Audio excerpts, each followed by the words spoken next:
Una noche helada del 3 de julio de 2011, la familia Arrieta desapareció sin dejar rastro en una carretera secundaria entre San Luis y Villa Mercedes. Luis, 38 años, Marta, 35, y sus dos hijos, Julián de 7 y Renata de 4, regresaban de visitar a los abuelos. A las 21:14, una llamada entrecortada desde el celular de Luis dejó un último mensaje: "Nos están siguiendo". Después, nada. Ni auto, ni cuerpos, ni señales de accidente. Durante 12 años, el caso se mantuvo congelado, desvanecido entre teorías imposibles y un silencio que dolía, hasta que un hallazgo perturbador volvió a encender todas las alarmas. Hoy revelamos qué encontraron dentro de ese vehículo oxidado, cómo alguien intentó ocultarlo y por qué podría no haber sido un accidente. Escucha con atención, comenta lo que piensas y suscríbete para seguir explorando lo desconocido, porque a veces lo que no se encuentra es lo que más nos grita. San Luis, Argentina, invierno de 2011. En el barrio Los Quebrachos, una familia parecía tenerlo todo bajo control. Luis Arrieta era técnico electromecánico, ordenado, reservado, de carácter fuerte pero noble. Trabajaba en una planta de procesamiento de cereales a las afueras de la ciudad. Era conocido por ser meticuloso y puntual, casi obsesivo con la seguridad de su familia. Su esposa, Marta, era docente de nivel inicial. Dulce, paciente, muy querida por sus colegas y alumnos. Tenía una risa contagiosa y una ternura que la hacía inolvidable. Vivían en una casa sencilla pero acogedora, con paredes pintadas a mano por ella misma y un jardín trasero donde Luis había construido una pequeña casita de juegos para sus hijos. Julián, de 7 años, era fanático de los trenes. Dormía abrazado a una locomotora de plástico azul. Renata, con apenas 4 años, tenía un amor inexplicable por las estrellas. Cada noche pedía que le leyeran el mismo cuento. El sol se escondió y ella lo fue a buscar. Ese domingo 3 de julio, la familia había viajado temprano a Villa Mercedes, a casa de los padres de Marta. Era una visita habitual, casi ritual. Comían juntos, los abuelos jugaban con los niños y por la tarde tomaban chocolate caliente. Marta adoraba esos días. La conexión con sus padres era profunda y cálida. Luis solía aprovechar esas visitas para revisar el motor del auto, un Renault Scenic gris modelo 2005, al que él mismo había adaptado mejoras de seguridad. Tenía sensores, cerraduras reforzadas y un sistema de rastreo que él decía, medio en broma, medio en serio, ni los rusos pueden hackear. Aquel día, sin embargo, algo fue diferente. Marta llamó a su hermana a las 19:06 y le dijo que no tardarían en regresar. Comentó que Luis estaba algo tenso, que había discutido por teléfono con alguien del trabajo y que había preferido volver antes de que anocheciera. No parecía grave, pero su tono era contenido. El trayecto entre Villa Mercedes y San Luis es de unos 90 kilómetros. Normalmente tardarían poco más de 1 hora, pero Luis decidió tomar un camino rural alternativo, conocido como la Ruta del Bajo, una vía de tierra entre campos de soja y girasoles, donde apenas hay señal telefónica y que suele estar desierta después de las 6 de la tarde. Según Marta, lo hacía a veces para despejarse, aunque muchos lo consideraban un camino peligroso por su aislamiento. Julián y Renata habían quedado dormidos en el asiento trasero cuando salieron. Marta envió un mensaje de voz a su cuñada diciendo: "Ya estamos en camino, los chicos no dan más. Avísale a mi mamá cuando lleguen ustedes". Esa fue la última comunicación conocida desde el celular de Marta. El frío esa noche era inusual, con temperaturas cercanas a 0. Una neblina baja comenzaba a cubrir los pastizales y la luna estaba oculta tras una capa de nubes pesadas. A las 20:54, desde una zona sin cobertura, Luis realizó una llamada al 911 que solo duró 11 segundos. La grabación, revelada años después, es escalofriante. Se escucha su voz alterada diciendo: "Estamos en el Bajo, nos están siguiendo, luces, no sé qué quieren". Luego el silencio. La policía intentó triangular la señal, pero no logró determinar con precisión desde dónde se había realizado. Solo sabían que fue en algún punto entre el kilómetro 47 y el 53 de la ruta rural. Cuando los abuelos no recibieron noticias, comenzaron a llamar a ambos celulares sin obtener respuesta. Creyeron que tal vez habían decidido pasar la noche allá o que se habían quedado sin batería. Pero al día siguiente, cuando el trabajo llamó preguntando por Luis y los niños no llegaron a la escuela, la preocupación se volvió pánico. La denuncia se hizo a las 08:30 del lunes 4 de julio. Desde ese momento, comenzó una de las búsquedas más intensas de la historia reciente de San Luis. Más de 100 personas participaron: policías, bomberos, voluntarios, vecinos, drones, helicópteros. Se rastrearon más de 300 kilómetros de caminos rurales y se encontraron huellas de neumáticos que podrían haber pertenecido al Renault Scenic, pero ahí terminaban, como si el vehículo hubiese desaparecido del mundo. El caso golpeó duro a la comunidad. Los rostros de Luis, Marta, Julián y Renata aparecieron en noticieros, radios, volantes, redes sociales. ¿Dónde están los Arrieta?, decía el cartel que colgaron en la entrada de la ciudad. Se ofreció recompensa. Se interrogó a conocidos, vecinos, compañeros de trabajo. Nada. Ni una llamada extorsiva, ni una pista concreta. No había rastro de ellos ni del auto. Los rumores no tardaron en aparecer. Algunos decían que Luis estaba metido en problemas financieros y que tal vez había decidido huir. Otros hablaban de un ajuste de cuentas, de una red de contrabando que operaba por esa ruta, o incluso de un grupo armado que usaba la zona como corredor para transportar cosas. Pero todo eran suposiciones sin prueba alguna. Lo único que sabían con certeza era esto: una familia feliz, sin antecedentes ni conflictos notorios, había desaparecido sin dejar rastro una noche común, en un camino poco transitado, dejando solo una llamada perturbadora y el eco de una voz quebrada. Años después, quienes los conocieron todavía recuerdan los cumpleaños de Julián con sus trenes de cartón pintados a mano, o las veces que Renata jugaba a esconderse entre los arbustos del jardín diciendo que era una estrella fugitiva. Marta guardaba una libreta donde escribía pequeñas notas a sus hijos, con frases como: «Hoy te vi correr tan rápido que casi creí que podías volar».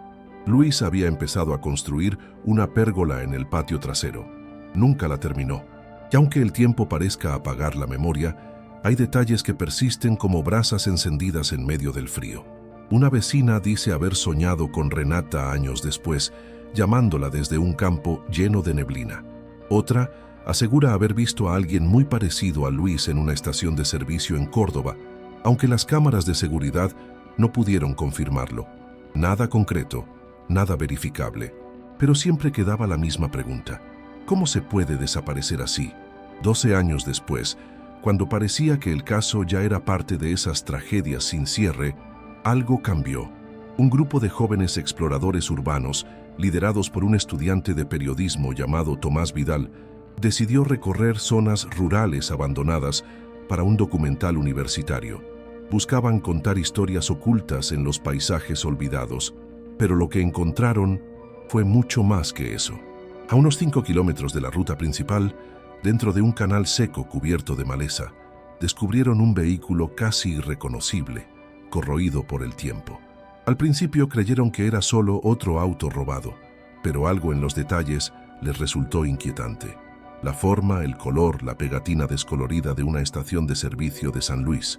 Forzaron la puerta delantera y encontraron dentro objetos congelados en el tiempo: un tren de plástico azul, una mochila escolar con bordes roídos y en la guantera documentos de identidad a nombre de Luis Arrieta y Marta Esquivel. Los jóvenes grabaron todo. El video se volvió viral en menos de 48 horas. La policía fue notificada de inmediato y confirmó: era el Renault Scenic desaparecido, y dentro había mucho más por descubrir. Pero eso lo revelaremos más adelante. Antes de seguir con esta historia increíble, cuéntanos, ¿desde qué parte del mundo estás viendo este video? ¿Conocías este caso antes? ¿Crees que alguien logró salir del vehículo? ¿O que alguien más no quería que lo encontraran? Dale like si esta historia te impactó. Suscríbete para seguir explorando desapariciones inquietantes como esta y activa la campanita para que no te pierdas ninguna revelación futura. Porque a veces lo que más nos atormenta no es lo que falta, sino lo que queda en silencio.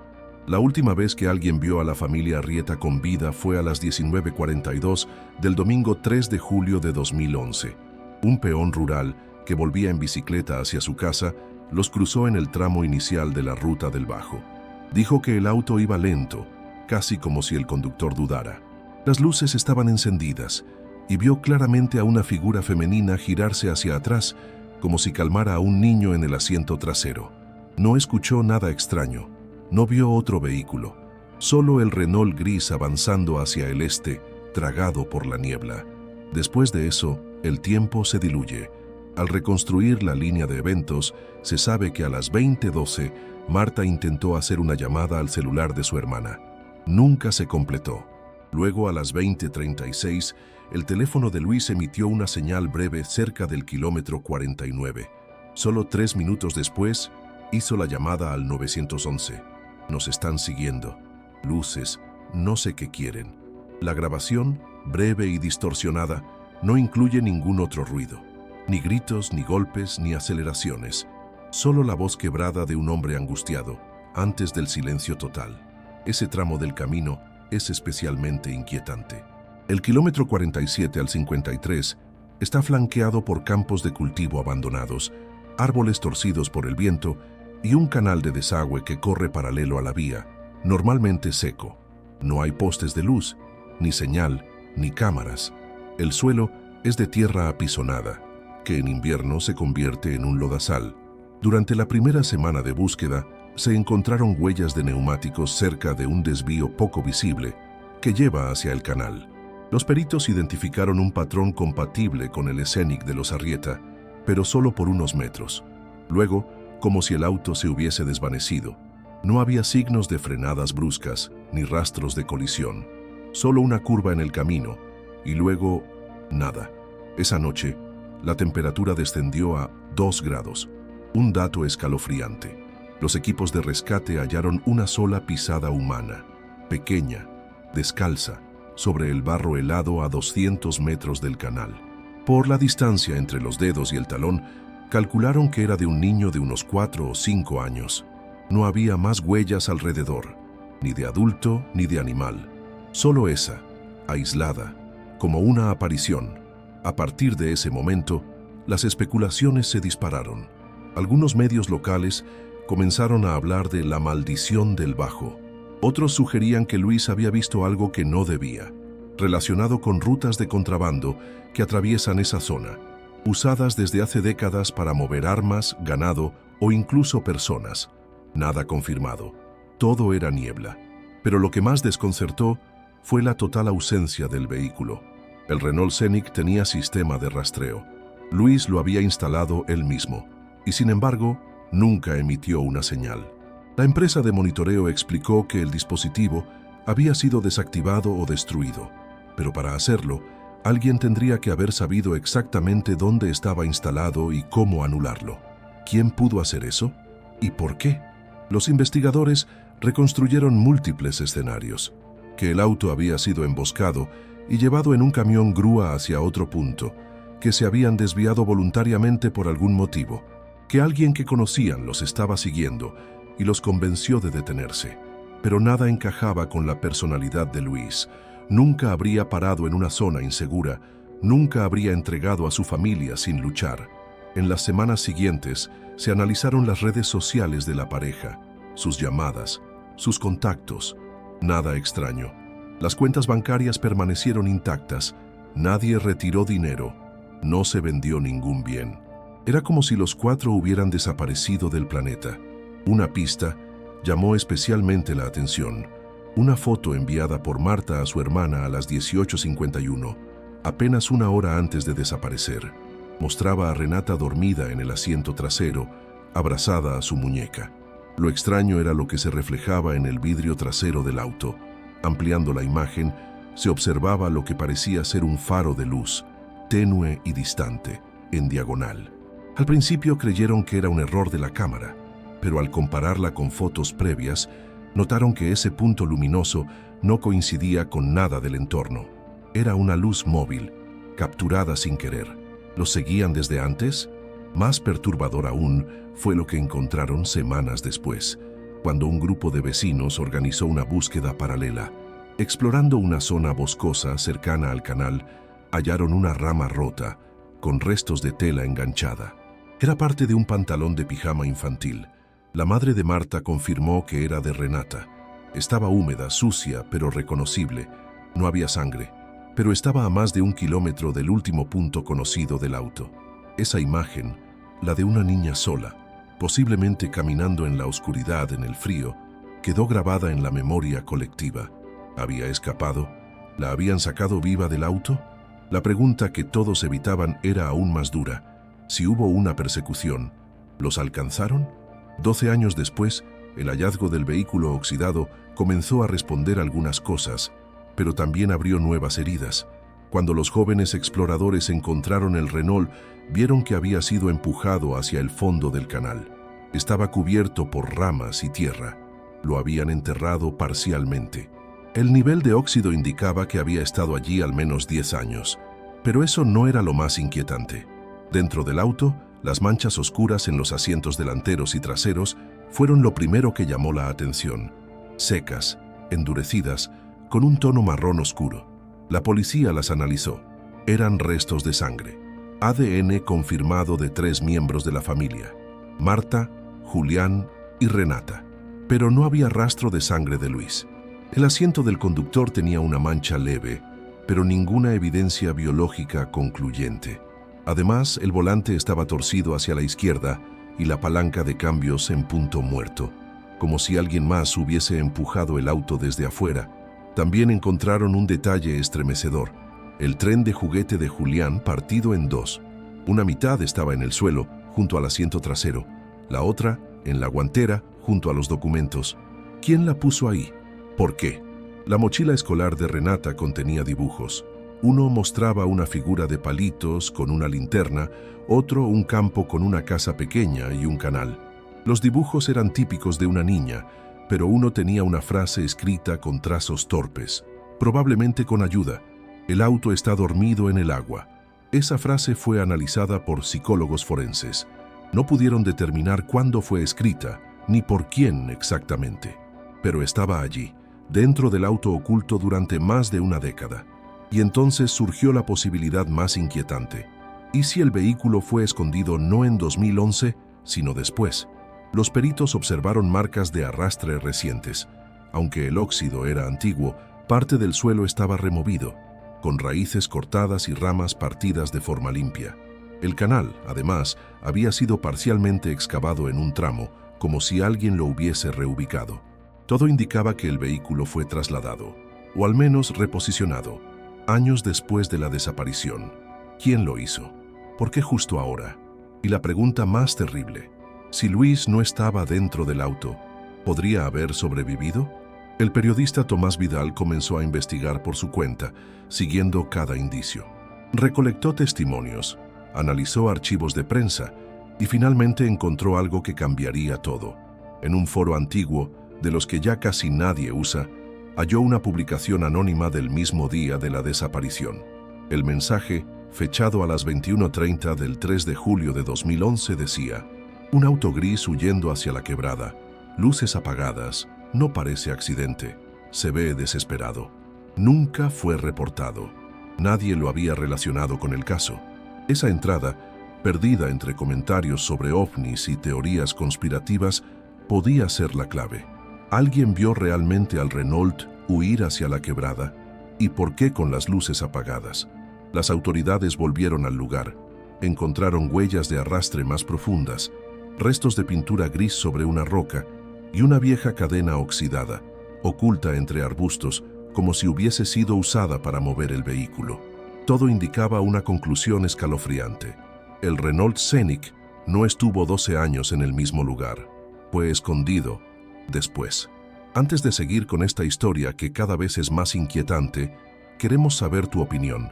¿Crees que alguien movió el vehículo para encubrir lo que realmente pasó? ¿Luis fue víctima o parte de algo más oscuro? Déjanos tu comentario, queremos leerte. No olvides decirnos desde qué ciudad o país estás viendo este video.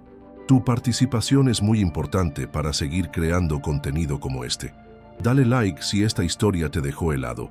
Suscríbete ahora para no perderte los próximos episodios y activa la campanita, porque aún hay cosas que no te hemos contado. Y recuerda, no siempre lo que desaparece está perdido para siempre. Cuando la familia Arrieta no apareció al día siguiente, la maquinaria de emergencia se activó con una rapidez poco común. Marta no se presentó a trabajar. Luis no marcó su ingreso en la planta cerealera, donde era puntual hasta la obsesión.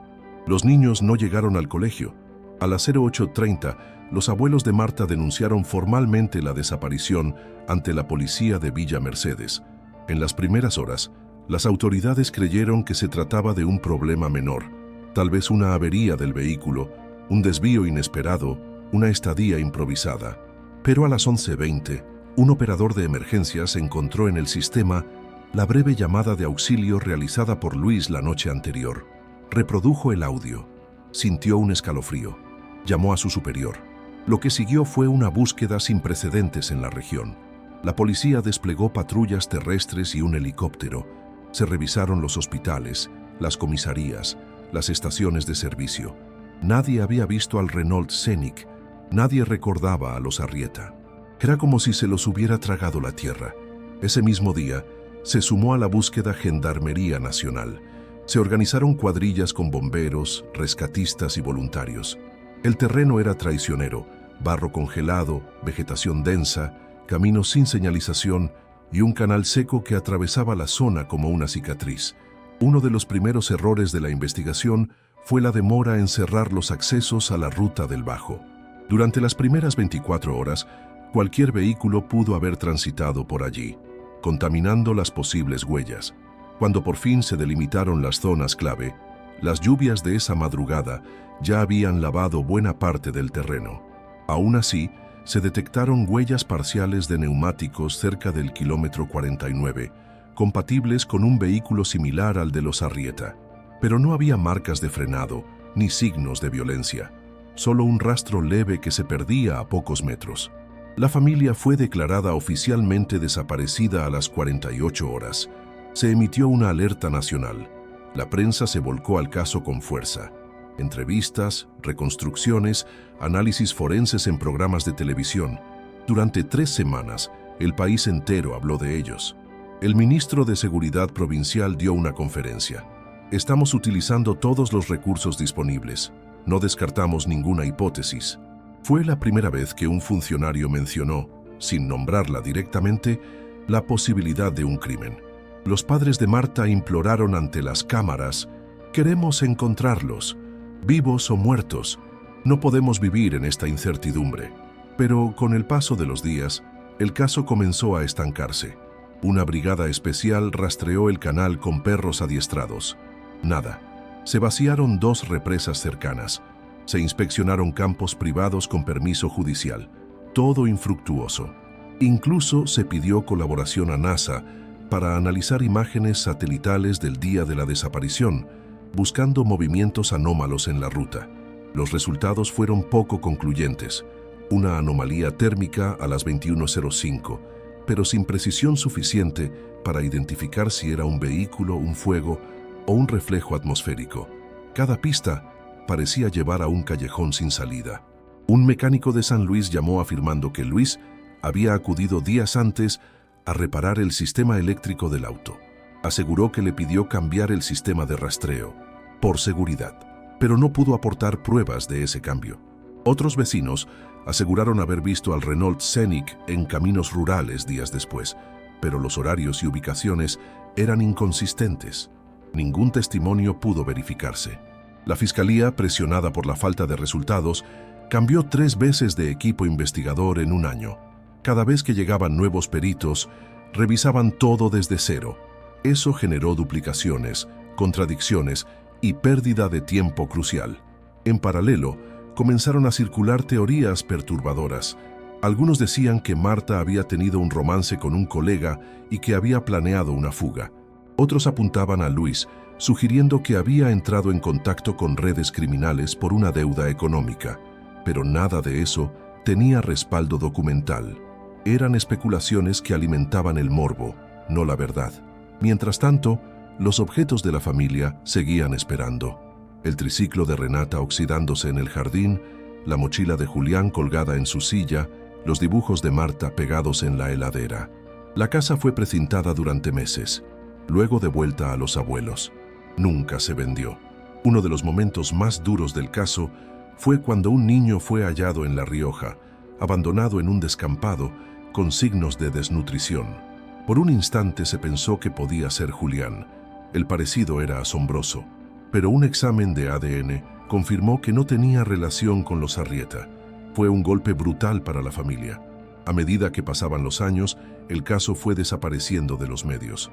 Se volvió uno más entre cientos de desapariciones sin resolver. Algunos periodistas aún intentaban mantenerlo vivo. Otros lo catalogaban como una tragedia imposible.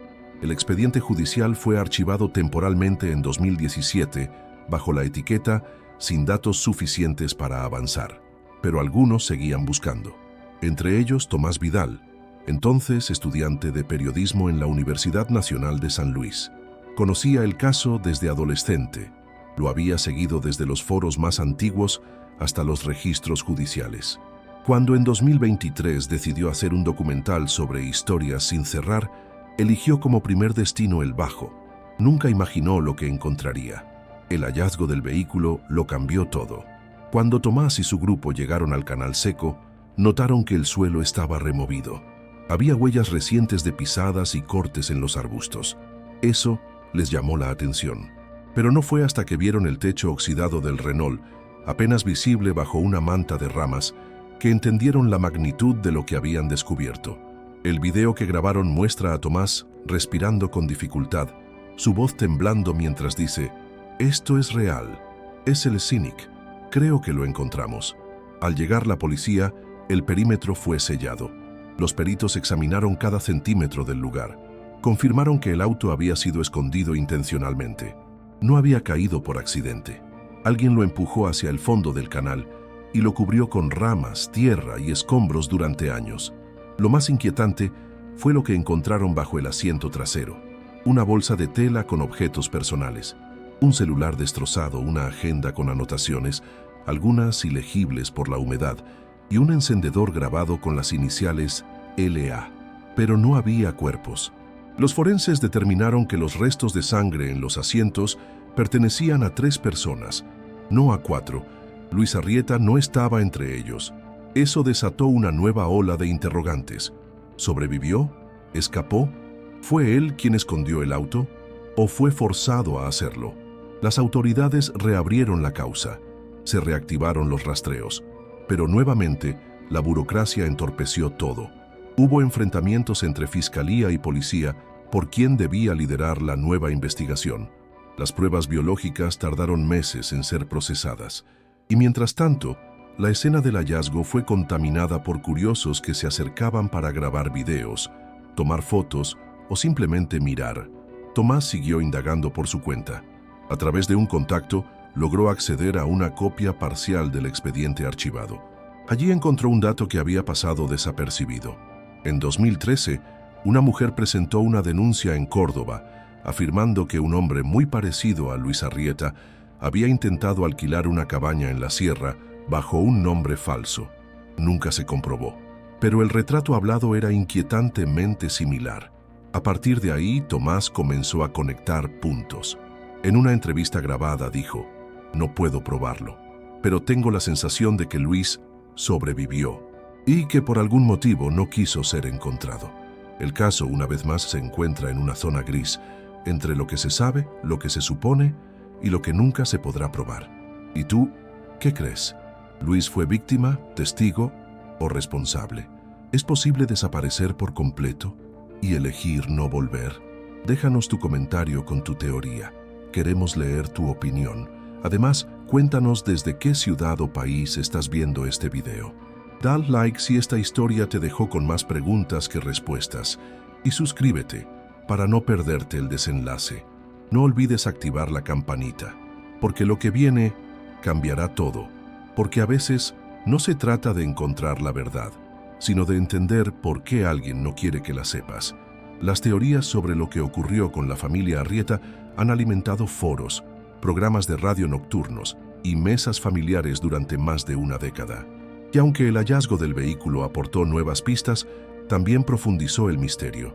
Algunos expertos afirman que se trató de un accidente seguido de un encubrimiento, que quizás Luis, enfrentado a una situación límite, persecución, miedo o error de cálculo, perdió el control del vehículo, provocando un choque en el canal seco y luego, en estado de shock, huyó del lugar. Tal vez herido, tal vez confundido. Pero entonces, ¿cómo explicar que el auto fue ocultado con tanta precisión, que el sistema de rastreo fue anulado, que la sangre no estaba mezclada con barro ni agua?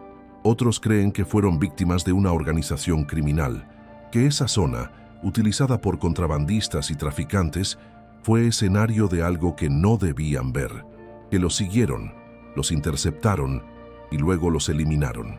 Pero si fue así, ¿por qué esconder el auto durante años y luego moverlo del lugar? ¿Por qué conservar los juguetes, los documentos, incluso los dibujos de los niños? Una teoría aún más perturbadora plantea que Luis estaba vinculado, sin saberlo o voluntariamente, a una red ilegal, que tal vez llevaba algo en el auto, dinero, información, personas, y que cuando fue descubierto, alguien muy poderoso decidió silenciar a todos los testigos. Pero esa versión choca con la imagen de un hombre obsesionado con proteger a su familia. Y luego está la hipótesis más desconcertante de todas, que Luis sobrevivió, que escapó por sus propios medios y que, por razones que tal vez nunca conoceremos, eligió no volver. La idea de que un padre, amoroso, protector, presente, pudiera abandonar a su familia es tan dura que muchos se niegan siquiera a considerarla. Pero los hechos están ahí. La sangre de Marta, Julián y Renata estaba en los asientos. La de Luis no. No había huellas de él dentro del auto. No había ropa suya. No había señal de lucha en el lugar del hallazgo. Solo marcas de arrastre recientes y la sospecha de que alguien muchos años después intentó esconder la verdad. Tomás Vidal, el joven periodista que impulsó la reapertura del caso, sigue investigando. Ha recorrido cada pista, entrevistado a decenas de personas, viajado a Córdoba, a Mendoza, incluso a Bolivia. En una ocasión recibió un mensaje anónimo: «Deja de buscar, hay cosas que es mejor no saber». Lo interpretó como una amenaza, o tal vez como una advertencia. Hoy, 12 años después de aquella noche helada, quedan más preguntas que respuestas. ¿Fue un crimen? ¿Un accidente? ¿Una huida? ¿Un castigo? ¿Qué pasó en esa curva desierta de la Ruta del Bajo? ¿Por qué el vehículo fue movido? ¿Quién escribió esa frase dentro de la mochila de Renata? Y lo más inquietante de todo, si Luis sobrevivió, ¿dónde está? Tal vez viva con otro nombre. Tal vez todos estos años haya estado observando desde lejos. Tal vez nunca quiso que lo encontraran, porque a veces el silencio no es olvido, es protección, o castigo, o miedo. Y hay secretos que, cuando se desentierran, no traen alivio, sino más oscuridad. Esta fue la historia de la familia Arrieta, 4 vidas que viajaban de regreso a casa, y que nunca llegaron. Ahora, queremos saber lo que tú piensas. ¿Qué crees que ocurrió realmente? ¿Luis fue una víctima más o el último en pie? Deja tu teoría en los comentarios. Queremos leer cada palabra. Dale like si esta historia te conmovió o te dejó helado. Suscríbete para que no te pierdas las próximas desapariciones inexplicables que investigamos. Y activa la campanita, porque cada semana exploramos misterios que merecen ser contados y recordados. Gracias por acompañarnos hasta el final, porque a veces lo que desaparece nos deja señales que aún saben gritar.